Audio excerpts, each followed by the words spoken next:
Di sholat itu kalau dikerjakan bisa berdampak pada percepatan terkabulnya doa. Minta apapun dijawab sepanjang maslahat.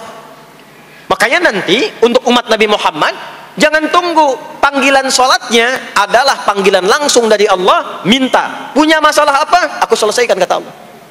Di sholat itu bukan main-main, bukan beban, bukan sekedar kewajiban, tapi kewajiban yang dipaksa untuk membahagiakan kita. Kalau Allah nggak sayang, nggak akan disuruh sholat. Pak, Bu, itu panggilan sholat. Perhatikan panggilan pertamanya, Al-Baqarah ayat 45. Wasta'inu bis sabri wassalah. Kata Allah, hei hambaku, kalau engkau punya masalah, sabar dulu, terima. Karena aku titipkan masalah itu kepadamu untuk meningkatkan kualitas hidupmu, bukan ingin membebanimu. Dan tidak mungkin aku uji engkau dengan masalah itu kecuali engkau mampu mengatasinya. La yukallifullahu nafsan illa wus'aha. Nah sekarang bawa itu lewat sholat, minta solusi kepada Allah. Terima dulu dengan sabar. Setelah itu belajar untuk meningkatkan kualitas hidup, dan bawa lewat sholat, minta solusi. Ternyata saat kita menunaikan sholat, itu diperintahkan oleh Allah, minta punya masalah apa. Makanya kita katakan, begitu Allah perintahkan wasta'inu bis sabri wassalah. Hei, kalau punya masalah terima dengan sabar, minta tolong, minta solusi kepada Allah lewat sholat. Maka ketika kita minta, kita robah kalimatnya dari wasta'inu, kata perintah, menjadi bentuk permohonan, fi'il mudhari. Iyyaka na'budu wa iyyaka nasta'in. Itu ketika Anda mengucapkan iyyaka na'budu wa iyyaka nasta'in, fikihnya begini, ucapkan di lisan, hadirkan dalam hati dan pikiran kita masalah apa yang sedang kita rasakan. Minta kepada Allah solusinya. Minta. Jadi bukan sekedar diucapkan. Karena hadis qudsinya berbunyi begini, hadis qudsinya. An Abi Hurairah radhiyallahu ta'ala anhu qala, qala Rasulullah sallallahu alaihi wasallam, qala Allah azza wa jalla, Allah berfirman. Saya langsung saja ke bagian kalimat iyyaka na'budunya. Idza qala al-'abdu, kalau seorang hamba berkata dalam salatnya, iyyaka na'budu wa iyyaka nasta'in, ya Allah, sekarang hamba salat kepadamu, ibadah hanya kepadamu, seperti yang kau perintahkan. Maka hamba memohon kepadamu, ya Allah, seperti yang kau janjikan. Wa iyyaka nasta'in. Lalu hadirkan dalam benak kita, ya Allah, engkau maha tahu sebelum hamba ungkapkan. Hamba punya persoalan ini. Mohon kepadamu, ya Allah, hilangkan semua masalah itu. Berikan hamba solusi yang terbaik. Berikan hamba keberkahan darimu. Itu sekilas hadir dalam jiwa kita. Maka apa yang terjadi? Qala Allah azza wa jalla, dijawab kalimatnya itu, hadza baini wa baina 'abdi wa li 'abdi ma sa'al. Ini perjanjian antara aku dengan hambaku. Kalau hambaku benar sholatnya sampai kalimat ini, apapun yang dia mintakan sekarang, aku akan kabulkan. Sepanjang itu ada maslahat untuk dirinya. Dicontohkan itu oleh Nabi Zakaria. Beliau itu minta saat berdiri, Pak, bukan saat sujud. Dimulai dari berdiri, nanti akumulasinya saat sujud. Itu berdiri aja, kalau benar mintanya dikabulkan, tidak menunggu selesai sholat. Dan ada fikihnya, nggak sembarangan, ada fikihnya nanti. Ada fikihnya, ya, ada tuntunannya. Alhamdulillah. Poinnya adalah sholat itu solusi. Makanya jangankan Nabi yang tadi saya sebutkan, Nabi Ismail, itu saking pentingnya sholat, wasiat beliau yang diviralkan di Al-Quran untuk semua keluarganya, sholat. Ada di Quran surah 19 Maryam ayat 55. Wa kana ya'muru ahlahu bis salah. Kata Allah, dan tercatat Ismail itu pernah berwasiat meminta semua keluarganya, hei, sholat, sholat, sholat. Jadi kalau kita mau urut sampai ke atas, semua sholat.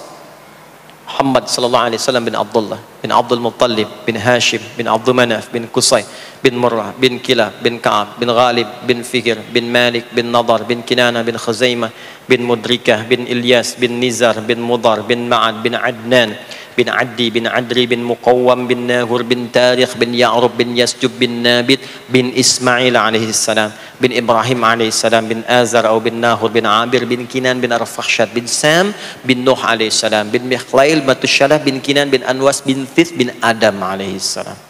Semua salat. Coba ulangi itu. Semua salat. Para nabi salat, para rasul salat. Anda bukan nabi, bukan rasul, nggak mau sholat, dan pengen mudah hidupnya, pengen masuk surga Firdaus lagi, Anda sehat, Nah, jadi ini pentingnya salat itu bukan cuma kewajiban, tapi diwajibkan, dipaksa dengan wajib itu supaya bahagia, supaya falah. Makanya kalau ada panggilan azan, cara memahaminya ini falah. Oh, ini solusi saya di sini nih. Kebahagiaan saya ada di sini. Kesuksesan saya ada di sini. Ya, makanya ketika dipanggil oleh muadzin, hayya 'alas shalah, labbaik, siap saya. Di sini. Ini poinnya. Nah, saya sambungkan kembali, ya. Ketika seseorang dilatih lewat salat dan sudah mulai tersambung dengan Allah Subhanahu wa taala, maksudnya ingat Allah, tertatalah semua aktivitasnya. Maka berubahlah lewat salat ini, lewat latihan ini, semua kegiatannya berubah, didorong menjadi amal soleh. Karena itu, setiap orang yang sholatnya benar, yang pertama dianugerahkan oleh Allah kepada orang sholat itu bukan dunia, bukan dunia, tapi perubahan perilakunya menjadi lebih baik. Jadi bukan kaya dulu, ya. Abdurrahman bin Auf tuh hijrah masuk Islam, dilatih sholat, malah hartanya hilang semua, dirampas. Ya. Tapi setelah itu jadi apa? Jadi orang paling kaya. Ya. Abu Bakar As-Siddiq, Utsman bin Affan, Umar bin Khattab, pertama kali masuk Islam kan latihannya sholat. Apakah langsung kaya? Jadi pemimpin? Jadi diplomat? Amr bin As bisa ekspedisi dari Afrika Utara sampai ke Syam? Tidak. Yang diberikan apa? Perubahan perilaku dulu, dihilangkan sifat-sifat buruknya, dijaga dengan kemuliaan. Jadi dua sumber yang menjadikan manusia itu buruk dalam nafsunya itu ada dua. Di nafsu itu nanti punya dorongan untuk mengarahkan kepada yang buruk, namanya fujur. Lawannya nanti takwa. Lawannya takwa. Di Quran surah Asy-Syams surah 91 ayat 7 sampai 10, wa nafsi wa ma sawaha fa'alhamaha fujuraha wa taqwaha. Nah, fujur itu nanti yang membisikkan, mengarahkan kepada hal-hal yang negatif. Itu yang ditunggangi oleh setan. Setan memberikan was-was itu ke nafsu, ke fujurnya. Alladzi yuwaswisu fi sudur innas. Di dalam sudur ada qalbu, di dalam qalbu ada nafas, di dalam nafas ada fujur. Fujur itu yang digoda. Maka keluarlah kemudian dua hal. Yang pertama ada yang disebut dengan fahsya. Fahsya itu dorongan dari syahwat untuk berbuat yang menyimpang. Pornografi, porno aksi, LGBT, kata-kata jorok itu fahsya. Nanti temannya adalah mungkar. Mungkar itu keburukan yang diingkari, ditolak oleh hati, sumbernya nafsu perut dan akal. Mencuri itu mungkar, merampok itu mungkar, korupsi, membunuh, menipu itu mungkar. Jadi sumber keburukan itu cuma dua. Kalau bukan fahsya itu mungkar. Orang yang sholatnya benar, maka parameternya itu, ukuran pertama kali dia dapatkan adalah ditutupnya oleh Allah, dijaganya oleh Allah keadaan nafsunya, sehingga dia tidak dikontrol oleh perbuatan fahsya dan mungkarnya. Maka aktiflah sinyal takwanya. Takwa itu lawan nafsu. Makanya nanti kaitan takwa dengan nafsu sama-sama disebutkan. Nafsu 115 kali, takwa yang terkait fungsi nafsu 115 kali. Takwa digembosi, ya, awas, diwaswasi oleh setan, setan disebutkan 88 kali. Takwa disupport oleh malaikat, malaikat di Quran disebutkan 88 kali. Ini bukan ilmu tak-atik, hitung sendiri aja kalau mau. Itu menarik tuh. Karena sama, kalau Anda mendengar suara adzan kan ada bisikan kan? Cepat, sudah adzan, siap-siap. Itu malaikat tuh. Tapi begitu selesai adzan, la ilaha illallah, tenang, baru adzan, belum qomat. Itu setan. Terus dua-duanya tuh, ya, memberikan bisikan, yang satu mensupport dan seterusnya. Yang paling menarik adalah kalau sholat kita benar, maka sinyal takwa aktif. Makanya amalan takwa pertama itu sholat. Setelah beriman, amalan takwa pertama sholat. Al-Baqarah ayat 2 dan 3. Dzalikal kitabu la raiba fi hudal lil muttaqin. Siapa muttaqin, orang takwa di situ? Ayat 3-nya, alladzina yu'minuna bil ghaibi wa yuqimunas shalah. Jadi kalau sholatnya aktif, takwanya aktif, sinyalnya aktif, sinyal itu yang akan menutup fahsya dan mungkar. Maka turunlah Quran surah ke-29 ayat ke-45. Utlu ma uhiya ilaika minal kitabi wa aqimis shalah. Kita hafal tengahnya, innas salata tanha 'anil fahsya'i wal munkar. Maka kalau orang sholat tidak akan berbuat fahsya, tidak ada lagi yang melambai laki-laki. Allah, ini nggak ada. Laki-laki yang laki-laki, perempuan-perempuan. Nggak ada lagi tontonan-tontonan pornografi. Yang jorok-jorok, yang kotor-kotor. Nggak ada lagi kata-kata kotor di lisan itu. Karena lisannya dilatih untuk mengucapkan yang baik-baik. Allah, sami Allahu liman hamidah, subhanallah, alhamdulillah, Allahu akbar. Makanya pasca sholat itu berubah. Maaf ya, Allah tidak memberikan kepada Nabi Muhammad SAW tongkatnya Nabi Musa, mukjizatnya Nabi Isa, apalagi Nabi Ibrahim dan selainnya.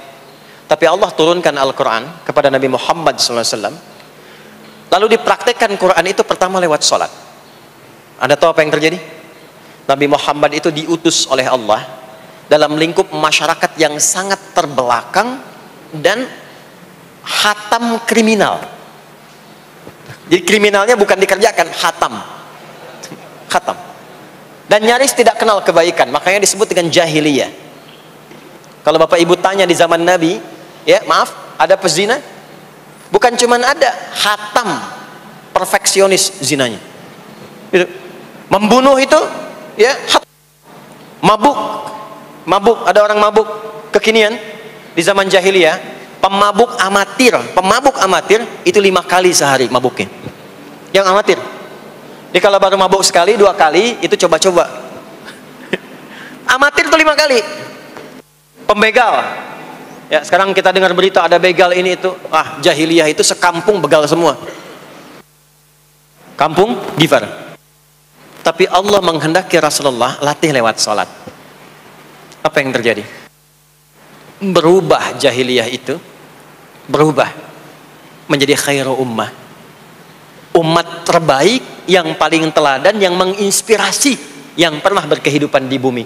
Sampai persaksiannya dari Allah langsung, turun Quran surah ketiga Ali Imran ayat 110. Kuntum khaira ummatin ukhrijat linnas. Jadi kalau ada orang dermawan, itu yang paling dermawan. Kalau ada orang sabar, itu yang paling sabar. Kalau ada pasar yang paling ideal, itu yang paling bagus. Berubah itu. Ya. Kenal Abu Dzar Al-Ghifari?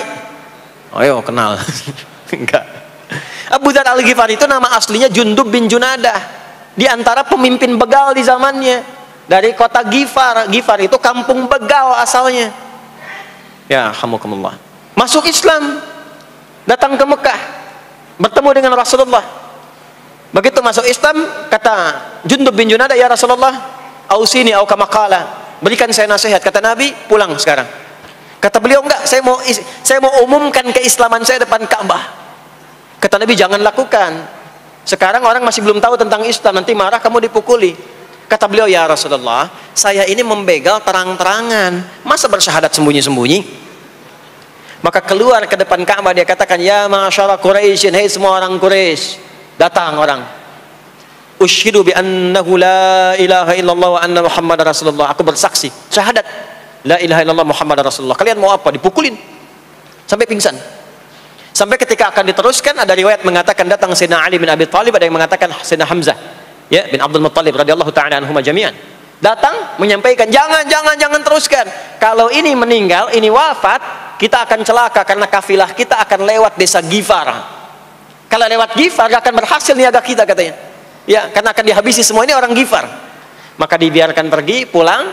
Tahu apa yang terjadi? Begitu Nabi hijrah ke Madinah, dikagetkan dengan suara kaki yang berdecak kencang, bang, bung. Ternyata ada berita gembira, sekampung begal Ghifar itu masuk Islam semuanya, berubah jadi baik. Untuk menginspirasi generasi kemudian, maka dipopulerkanlah oleh beliau kunyahnya dengan nama daerahnya. Sayalah Abu Dzar Al-Ghifari. Al-Ghifari itu maksudnya apa? Dulu saya ini berasal dari Ghifar, kampung saya kampung begal. Cuma karena saya masuk Islam, diajarin sholat, diajarin baik, sekampung baik semua. Ya. Makanya orang-orang Arab setelah itu, bahkan non-Arab, kalau datang memperkenalkan daerahnya. Imam Al-Bukhari, itu nama aslinya bukan Al-Bukhari. Nama aslinya Muhammad, punya bapak namanya Ismail, punya kakek namanya Ibrahim, kakek buyutnya Al-Bughirah, yang buyutnya Al-Bardizbah, tinggal di kecamatan Ju'fah, Kabupaten Bukhara, Provinsi Khorasan, sekarang negaranya Uzbekistan. Karena berasal dari Bukhara, datanglah beliau kemudian ke Arab, sekarang ke Jazirah, ke Mekah, ke Madinah, memperkenalkan, saya bukan orang Arab, saya dari Bukhara. Rumusnya tambah alif lam di depannya, ujungnya tutup dengan i. Al-Bukhari, saya dari Bukhara. Diperkenalkan, maksudnya apa? Islam sudah masuk ke tempat saya, orang-orangnya sudah baik, orang-orangnya sudah khusyuk. Itu memperkenalkan. Orang tua kita, Syekh Yasin dari Padang, maka diperkenalkan Syekh Yasin Al-Padangi. Syekh Ahmad Khatib dari Minangkabau, Syekh Ahmad Khatib Al-Minangkabawi. Syekh Abdul Somad dari Palembang, Syekh Abdul Somad Al-Palembangi. Syekh Nawawi dari Banten, Syekh Nawawi Al-Bantani. Ya, nanti ada Pak Ghafur dari Pondok Indah, ya, Masjid Raya Pondok Indah, datang ke Mekah umrah haji. Ana Ghafur Al-Masjid Raya Al-Pondok Indahi, gitu. Itulah salat. Salat. Jadi salat itu merubah keadaan kita lebih baik. Itulah sebabnya kenapa 5 waktu. Karena Allah inginkan di setiap waktu kita jadi orang baik. Di setiap waktu kita bahagia. Setiap waktu selesai persoalan. Datang masalah subuh, ya, antara subuh ke zuhur kan ada masalah tuh. Nggak mungkin ada orang dari subuh ke zuhur nggak punya masalah tuh, nggak mungkin. Tuh wajahnya udah kelihatan tuh. Ya, makanya kita datang, ya, menghadap kepada Allah, minta diselesaikan, minta diberikan taufik, sujud kita, diberikanlah solusi. Zuhur ke asar ada masalah, datang saat asar. Asar ke maghrib punya masalah, datang. Makanya semua ulama dulu seperti itu. Al-Bukhari itu menuliskan kitab sahihnya itu 16 tahun. Setiap satu hadis akan ditulis, salat dulu. Salat dulu. Begitu tenang, nyaman, baru tuliskan. 16 tahun. Itulah sholat. Nah, dari sekian waktu yang 5 kali itu, ada waktu yang spesial. Waktu spesial inilah yang ingin saya bahas, yang tadi disampaikan dalam pengantar sambutan. Jadi ini inti yang mau saya katakan. Ini barusan muqaddimah tuh. Barusan muqaddimah. Baik. Kan kita sholat berapa kali sehari? Kita hitung. 1, subuh. 2, zuhur. 3, keempat, yang kelima, isya. Berapa jumlah rakaatnya? 17. Baik ya. Itu nomor telepon untuk koneksinya. Koneksi kita dengan Allah nomornya catat ya. 24434. Ya. Kalau ditanya berapa nomor koneksi dengan Allah? 24434. Subuh 2, zuhur 4, asar 4, maghrib 3, isya 4. 5 waktu kan? Baik. Di 5 waktu ini kita dijaga, diinginkan menjadi hamba yang baik, bahagia, nggak lekat dengan masalah, tuntas semua. Saking sayangnya Allah sama kita. Kalau nggak sayang nggak disuruh sholat. Itulah sebabnya ketika diperintahkan menunaikan waktu sholat, diberikanlah gambaran waktunya. Tapi yang jadi persoalan kita sekarang yang akan dibahas, di antara sekian waktu itu ada waktu-waktu yang spesial. Ada waktu-waktu yang spesial. Dari mulai subuh ke isya itu ada yang dispesialkan oleh Allah karena ada bonus berlipat di dalamnya. Waktu apakah itu? Mari kita bacakan dulu mulai dengan Quran surah kedua ayat 238. Paling kanan sebelah atas di mushaf standar. A'udzubillahi minasyaitonirrajim. Bismillahirrahmanirrahim. Mohon izin saya agak lambatkan sedikit ritmenya karena ini inti yang mau kita bahas. Tadi muqaddimah makanya saya percepat ya. Hafizu 'alas salawati was-salatil wusta wa qumu lillahi qanitin. Hafizu. Kalau Bapak Ibu lihat mushaf terjemah, diterjemahkannya dengan jagalah. Jagalah itu ihfazu, hafidha yahfaz. Tapi kalau ada alif setelah hafizu, itu berarti fi'il madhinya, past tense-nya, akar kata kerjanya hafadha, yuhafidhu. Alifnya mufa'alah, bermakna saling. Jadi mengartikannya begini, hafidhu 'alas salawati. Hei, hendaklah kalian saling menjaga waktu sholat. Kalau saling itu sendirian atau banyakan? Banyakan. Jadi kalau bapak di rumah ada 5 orang, bapak, ibu, dan 3 orang anak, maka jangan soleh sendirian, Pak. Ingatkan anaknya, ingatkan istrinya. Istri bangun duluan, ingatkan suaminya. Makanya waktu sholat itu Maaf, jangan cuma disandarkan pada azan yang kita dengar di masjid, harus hafal. Bahkan nanti gini, di Quran surah keempat ayat 103 itu, di ujung ayatnya, itu ada penanda ciri standar orang beriman. Maaf. Kita tanya dulu nih, kita beriman tidak hari ini? Halo, beriman? Hati-hati ya, karena kata Nabi ada yang subuh beriman, sorenya sudah kufur tuh. Ya, yusbihu mu'mina wa yumsi kafira. Hati-hati ya. Yuk, apa ciri orang beriman tuh? Iman itu konfirmasinya bisa didapatkan satu melalui suara adzan. Adzan itu sama dengan penanda waktu sholat. Tahu dari mana iman itu bisa dicek dengan suara adzan? Quran surah ke-8 Al-Anfal di ayat yang kedua. Innamal mu'minuna alladzina idza dzukirallahu wajilat qulubuhum. Sungguh insan beriman itu ciri standarnya bisa dilihat. Kalau disebutkan nama Allah, ada konfirmasi iman dalam hatinya. Jadi iman itu letaknya di kolbu. Nanti konfirmasinya lewat suara adzan, dipanggil, disebutkan nama Allah. Makanya disebutkan nama Allah 5 kali dalam sehari untuk mengecek iman ada nggak dari subuh sampai isya. Ya, Allahu Akbar, Allahu Akbar. Ada getaran di hati kita, sudah adzan. Nah, itulah iman. Itulah iman. Makanya orang yang punya iman dengan yang belum punya iman akan beda getarannya. Ini hanya dimiliki oleh orang yang punya iman saja. Yang belum punya iman nggak bisa, nggak punya itu. Allahu Akbar, Allahu Akbar. Surah apaan nih? Toanya kencang banget, ya. Tapi kalau orang beriman, Allahu Akbar, Allahu Akbar, ya Allah sudah adzan. Itu konfirmasi itu. Nah, nanti semakin tinggi imannya, bahkan ada yang orang sudah menunggu sebelum tiba waktunya. Tadi subuh jam 4 lewat 13 di sini. Ada yang nunggu dari jam 3. Padahal belum dipanggil. Ya. Masya Allah. Di Bekasi 4 lewat 9. Allahu Akbar, Allahu Akbar. Azan. Ingat dia. Nah, itu ciri beriman. Cuman imannya standar. Jadi bukan iman yang kuat. Standar. Kuat belum, lemah tidak. Allahu Akbar, Allahu Akbar. Jam 4 lewat 9. Jam 3 sudah bangun. Nunggu itu. Iman yang kuat. Masya Allah. Ada yang baru subuh dan nunggu isya. Tunggu. Kuat. Ada yang sudah qomat, sudah la ilaha illallah, belum kepanggil, dipanggil 4 lewat 9, dia baru bangun jam 9 lewat 4.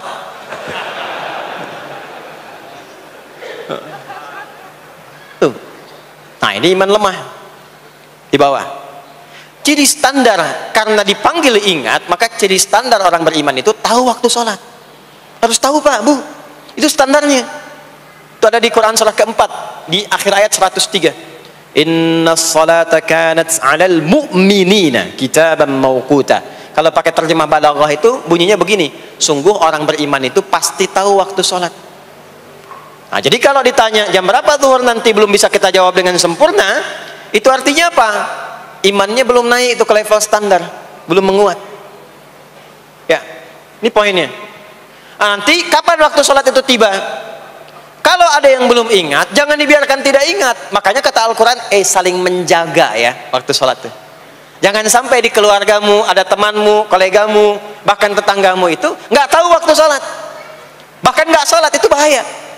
Kalau memang sayang sama anak, ingatkan. Sayang istri dengan suami, ingatkan. Tanda istri beriman yang cinta dengan suaminya, tanda pertamanya ketika mengingatkan suaminya pada semua hal yang disukai oleh Allah. Begitu sebaliknya. Maka kata Al-Quran, hafidhu, saling menjaga waktu sholat. Disebutkan di situ alas sholawat. Bentuknya begini. Tulisannya alif, lam, waw, alif, ta maftuha begini. Alas, begini tulisannya. Karena nanti ada yang begini, ada yang begini. As-sholat, ada yang begini. Biar saja, nggak usah. Ada yang begini, ta marbutah. Seperti Al-Baqarah ayat 3, alladzina yu'minuna bil ghaibi wa yuqimunas shalah. Begini tulisannya. Ada yang begini. As-salat pakai alif ta gini.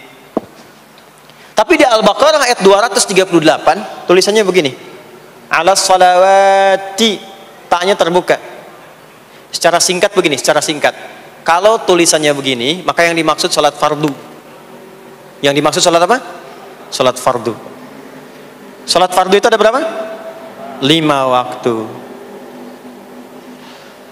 Maka kata Allah, hei, saling jaga ya. Waktu sholat yang fardu itu yang 5 waktu. Di antara yang 5 itu ada yang spesial. Wassalatil wusta, waktu yang pertengahan, tengah-tengah di antara 5 waktu itu. Yuk kita tuliskan dulu sebentar. Sholat ada sholat apa saja? Subuh, kemudian zuhur, kemudian asar, kemudian nggak cukup, ambil ke sini, maghrib, kemudian isya. Subuh, zuhur, asar, pindah sini, maghrib, isya. Lihat rumusnya. Jadi yang sholat pertengahan yang mana? Jangan lihat tulisannya itu ya, karena subuh di tengah-tengah disebutnya subuh ya. Sholat pertengahan yang mana? Asar apa subuh? Subuh apa asar? Apa dalilnya? Kita pakai dalil. Nah, sholat pertengahan itu disebutkan oleh Nabi itu ada 2. Ada subuh dan asar. Qala Rasulullah sallallahu alaihi wasallam yata'aqabuna fiikum malaikatul laili wa malaikatul nahari fi salatil asri wa fi salatil fajri.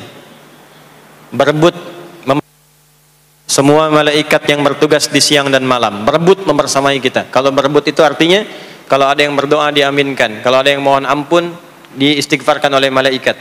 Jadi malaikatnya minta kepada Allah, ya Allah ampuni si fulan, ya Allah ampuni si fulan, ya Allah si fulan, dan seterusnya sampai selesai. Itu khusus di salat asar dan salat subuh. Sampai kemudian thumma yas'aduna ila sama', kemudian mereka para malaikat itu kembali bertugas masing-masing, lalu Allah mengonfirmasi kepada mereka untuk menunjukkan kebenaran tugas malaikat yang tidak bermaksiat. Allah Maha tahu tentang hambanya, Maha tahu. Tapi Allah ingin menunjukkan kepada kita apa yang benar dari lisan malaikat itu, yang nggak pernah berdusta. Ya, maka Allah bertanya kepada malaikat, bagaimana keadaan hambaku ketika engkau tinggalkan? Maka disampaikan oleh malaikat itu, ya Allah, aku meninggalkan hambamu si fulan, dia sedang menunaikan ibadah, dia sedang sholat kepadamu, dan khusyuk berdoa, dan seterusnya. Maka apa jawabannya? Saksikanlah, ketika malaikat menyampaikan sedang ibadah, maka turun bonus dari Allah untuk mengampuni dosa si hamba itu. Itulah manfaatnya waktu pertengahan. Waktunya disebutkan di hadis ini asar dan subuh. Antara asar dan subuh itu masih ada yang unggul, ada yang istimewa lagi. Apa yang istimewa? Antara asar dan subuh yang istimewa terletak di subuhnya. Jadi dari 5 waktu ini, yang pertengahan asar dan subuh, karena amal di bawah ditunjukkan untuk mendapatkan penilaian langsung dari Allah seketika dan memberikan jawaban dari apa yang kita inginkan, asar dan subuh. Tapi dibandingkan asar dengan subuh, gila keduanya dibandingkan, dua-duanya mulia. Maka subuh punya kemuliaan yang tidak dimiliki oleh asar. Ya, makanya nanti asar bisa bertemu dengan zuhur, masih ada jama, masih ada qasar. Maghrib ketemu isya, masih ada jama, ada qasar. Ya, tapi subuh nggak bisa dijama, nggak bisa dikosor. Ya. Makanya subuh letaknya jauh, ke isya jauh, ke zuhur jauh. Ya, saya mau jamaah, ya jama antara isya dengan subuh biar nanti bangunnya sekalian gitu, nggak bisa. Ya, maghrib masih bisa dijama dengan isya, isya dikosor dari 4 jadi 2. Maghrib nggak bisa dikosor karena 3 nggak mungkin jadi 1,5. Ya, zuhur udah 2, masa mau dikurangin lagi? Subuh udah 2, nggak mungkin dikurangi lagi. Maka dari itu subuh menyendiri sendiri. Nah, ada apa kemuliaan di subuh itu? Maka turunlah Quran surah ke-17 ayat 78 yang tadi saya bacakan di awal. Aqimis salata liduluki syamsi ila ghasaqil lail. Sampai sini zuhur sampai isya. Duluki syamsi tergelincir matahari itu zuhur. Sampai ghasaqil lail tiba malam itu isya. Lalu ditutup ujungnya wa qur'anal fajr. Khusus untuk subuh itu ditambahkan selain sholat ada bahasa Quran di Quran sendiri. Khusus untuk subuh redaksinya ditambahkan dengan Quran.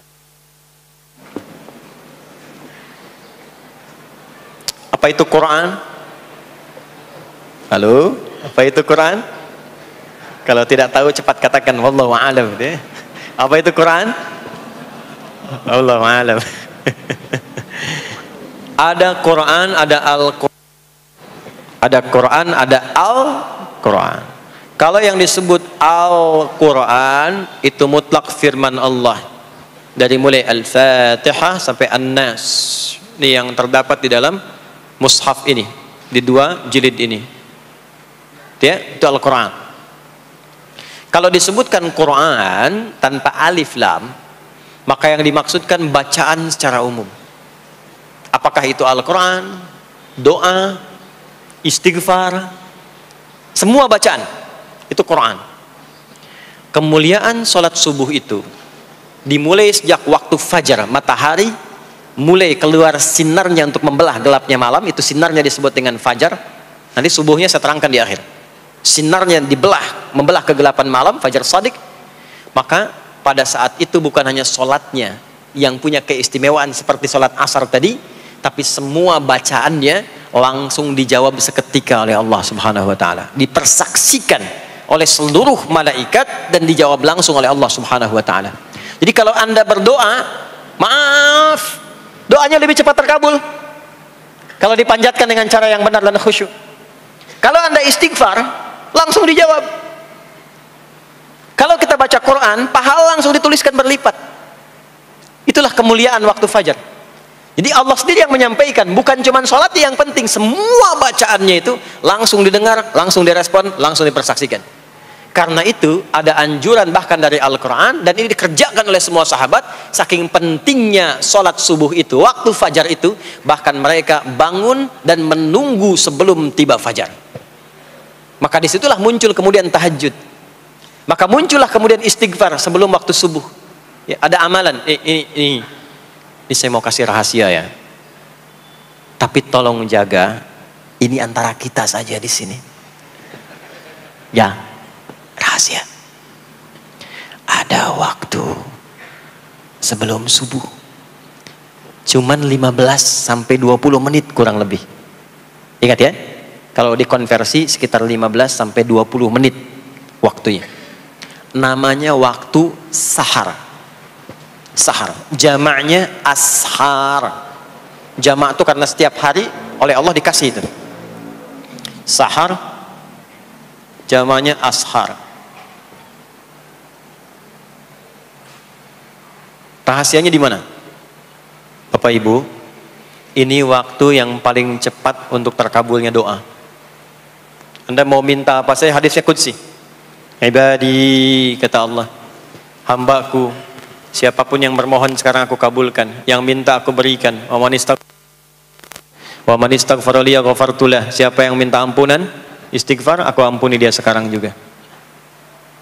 Baik, Bapak Ibu, begini saya tanya nih, kalau ditawarkan minta apa saja diberi, ya, terus minta ampun juga diampuni, pilih mana? Minta apa saja diberi, mau minta apa saja, atau mau minta ampunan istighfar, pilih mana? Jujur aja, kalau ada proyek nilainya 100 miliar, ya, ada utang 1 miliar belum ditutup, terus belum minta apa saja diberikan, pilih mana? Minta 100 miliar potensi dikabulkan, atau minta diampuni dosa, pilih mana? Pilih salah satu, nggak usah dua-duanya. Oh, ada tawaran dikasih 100 miliar atau diampuni dosa, pilih mana? Ampuni dosa. Wah, banget ya. Kata ibu kalau bisa dua-duanya gitu. Coba, kalau ada rumus begini, Anda disuruh memilih apakah dunia dan seisinya atau memilih ampunan Allah, maka pilih ampunan Allah. Karena nanti ada rahasia yang kedua. Banyak rahasia ini. Ada rahasia istighfar. Istighfar itu kalau sudah menyatu dengan jiwa kita, sudah terbiasa, maksudnya biasa istighfar, dan jadi karakter, jadi kebiasaan. Bukan hanya pasca sholat, di mobil istighfar, di kantor masuk istighfar, sudah kebawa, udah refleks itu. Faidah keutamaan untuk orang yang rajin istighfar itu ada 2. Satu, diampuni dosanya oleh Allah, yang cirinya nanti akan dijaga dari maksiat. Ya, bukan maksum, karena maksum itu untuk para nabi. Untuk para nabi dan rasul. Manusia nggak ada yang maksum selain nabi dan rasul. Maksudnya apa? Diberikan petunjuk oleh Allah untuk menjaga diri. Sehingga ketika dosanya diampuni, dia nggak berbuat dosa itu lagi. Mata biasa melihat yang tidak baik. Tobat, diampuni dosa mata itu, cirinya adalah mata nggak senang lihat yang nggak baik lagi. Itu dosa mata diampuni. Ciri tobat diterima. Maka istighfar itu menggugurkan dosa-dosa dan menjaga kita dari perbuatan salah. Yang kedua, orang yang sudah terbiasa beristighfar, itu doa cepat dikabulkan bahkan sebelum ia memintanya dan memohonkannya. Di sebelum melafazkannya, itu bisa terjadi Allah sudah mengabulkannya. Itulah kemuliaan istighfar. Nah, orang-orang yang istighfar menunggu waktu datangnya fajar, itu mendapatkan kemuliaan langsung dari Allah, sampai dikatakan di Al-Quran, disebutkan sebagai orang-orang yang akan menghuni taman surga yang sekarang sedang beraktivitas di dunia. Itu ada di Quran surah ke-51 ayat 15 sampai 18. Yang istighfarnya di ayat 18. Ya, jaminan surganya ayat 15, 16, 17-nya tentang tahajud. Innal muttaqina fi jannatin wa 'uyun akhidhina ma atahum rabbuhum innahum kanu qabla dhalika muhsinin. 17-nya kanu qalilan minal laili ma yahja'un, bahkan nunggu waktu sahar, nunggu subuh, tahajud dulu. Kemudian 18-nya wabil ashari hum yastaghfirun. Istighfar. Sampailah tiba dia waktu fajar subuh. Ya. Itu selesai dia istighfar, dapat kesempatan subuh, salat dulu 2 rakaat. Itu saking tingginya waktu itu, nilainya kata Nabi melebihi dunia dan seisinya. Melebihi dunia dan seisinya. Masya Allah. Makanya muncul kemudian sabda Nabi, raka'atul fajri khairum minad dunya wa ma fiha. 2 rakaat subuh ini daripada dunia dan seisinya. Itu asalnya di sini. Jadi memang subuh itu masih diperjuangkan. Dan subuh itu generatornya, kalau subuh sudah bisa konsisten, yang lainnya ikut. Subuh itu kalau sudah konsisten, subuh ke masjid jamaah subuh jamaah, bangun tahajud, istiqamah istighfar. Itu kalau subuhnya sudah bagus, yang lainnya ikut. Ya. Makanya ada kaum yang sekarang sangat khawatir jumlah orang Islam kalau sholat subuh itu seperti sholat Jumat, sangat takut itu. Ya, ada ini viral kisahnya, viral. Saya nggak ceritakan pun Anda bisa dengar. Ya, jadi ada golongan orang Yahudi yang selalu mengamati jamaah sholat subuh umat Islam, dan dia melihat, ya, ketika mulai ramai, dia mulai katakan, kenapa Anda selalu mengamati itu? Ya, sebab kami lihat kalau jumlah jamaah subuhnya sudah seperti sholat Jumat, itulah kemakmuran, kebangkitan dan kebaikan umat Islam akan tumbuh kembali. Jadi akan berpengaruh kepada yang lainnya. Itulah mudah-mudahan kegiatan perjuangan subuh, ya, ada pejuang subuh baik di Masjid Raya Pondok Indah, di masjid-masjid yang lainnya, memberikan keberkahan kepada kita, dan puncaknya adalah perubahan pada perilaku. Jadi kalau cuma berjuang datang subuh tapi tidak merubah perilaku, ada yang salah dengan itu semua. Ada yang tidak tepat, ada yang belum sempurna. Itu yang bisa kita sampaikan sebagai kajian pembuka kita di kesempatan kali ini. Mudah-mudahan ada manfaat yang bisa kita dapatkan. Kesimpulannya adalah salat adalah inti amalan kita yang bisa merubah alur kehidupan kita dunia dan akhirat. Salat kunci kebahagiaan, salat kunci kesuksesan, salat kunci datangnya rahmat Allah Subhanahu wa taala. 2, Allah meminta kita menunaikan salat 5 kali dalam sehari untuk memudahkan semua urusan kita di setiap waktu dalam sehari itu. Dan yang ketiga, di antara sekian 5 waktu itu ada waktu-waktu yang istimewa, yaitu asar, dan yang paling istimewa adalah subuh ataupun fajar. Mudah-mudahan kita bisa konsisten menunaikan dan menjaga waktu salat itu sampai kita pulang kepada Allah dalam keadaan husnul khatimah. Sementara itu yang disampaikan. Baik, mudah-mudahan ada keberkahan dari apa yang telah disampaikan. Pasti apa yang saya sampaikan pasti ada salah, pasti ada yang kurang tepat, pasti ada yang keliru disampaikan. Mohon diingatkan supaya saya koreksi, tinggalkan yang salahnya, ambil yang benar, yang baik, yang kira-kira bisa diamalkan. Jauhi hal-hal yang bisa menjauhkan kita dari Allah, dan semoga kita semua diwafatkan dalam keadaan husnul khatimah, insya Allah.